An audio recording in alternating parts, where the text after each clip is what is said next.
Hardrocker highlights from Dunham Field here at O'Hara Stadium. We're still a little over a week away from the opening kickoff of the Hardrocker football season on August 27th. Right here at Dunham Field against Jamestown. It's a 1 o'clock afternoon start. Dan, you've been in practice now, started last talk a little bit about the change in fall camp, because this year you're really into NCAA guidelines as far as fall camp, and that's a lot different from the NCAA. It has been. We've changed a little bit of our strategies based on NCAA regulations and so forth, and so we really eased into camp. I mean, we were in just shorts and t-shirts for 3 days, so that's a little bit different than what we've done in the past. At this point in time, we've had 2 days of two-a-days, and quite this time last year we'd had a full week of two-a-day practices. So we feel like a little bit behind, but we also have reaped the benefit of sensibility and the ability for players to adapt situations, and it's we've had fewer injuries going into the second week of camp, and so there's been some real pluses about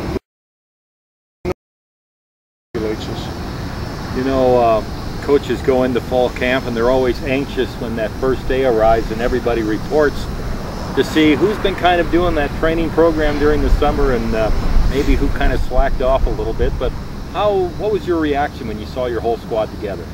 Well, I think this condition squad at this point in time than we've ever had here. Last year we had a good group that came in real good shape, but we had a few more numbers this year, and we had our annual grubby run today, and that's our little mountain run, and the guys were better shape doing that. They did it faster and more as a complete team than any team we've had since we've been here. So it's been a real plus, and I think the guys are taking things serious on the football field now. How many positions do you say are up for grabs right now? Maybe no returning starter at that position, or battle for positions. Is there some of that going on here in camp? Well, yeah, there is. Even though we had a lot of returners, we had 10 returners on offense and 5 or 6 on defense, and of all the guys that did not start, we have 11 guys on each side of the ball that have the experience and college experience, which is good for the first time. But there are still a lot of positions up for grab. We have some secondary spots, have some defensive line spots, we have a couple of offensive line positions.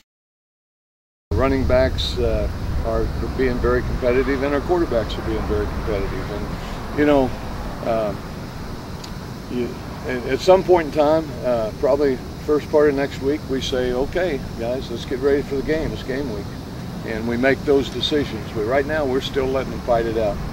The team went 7-3 last year, and you have to go back to the early 80s and to find a record that good. It was certainly one of the most exciting seasons in Hardrocker history, and certainly Mr. Excitement in Hardrocker football is number 4, Jamie Dale. And one thing about Jamie, when he's on the field, Dan, he is all football, and he shows a lot of leadership for you in that senior role. Well, he does, and he does that in practice too. He's a guy that's 100%er, always influences the team by his effort, and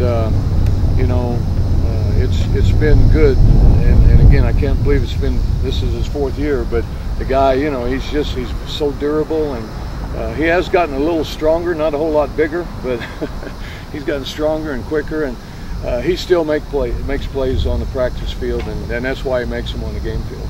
I remember you telling me that Jamie Dale, when you visited him in California, you thought, man, he's not the biggest of guys, but you also told me, you can't judge a player's heart. And I think when you think of Jamie Dale, has there been a more productive football player, pound for pound, that you've coached in your career?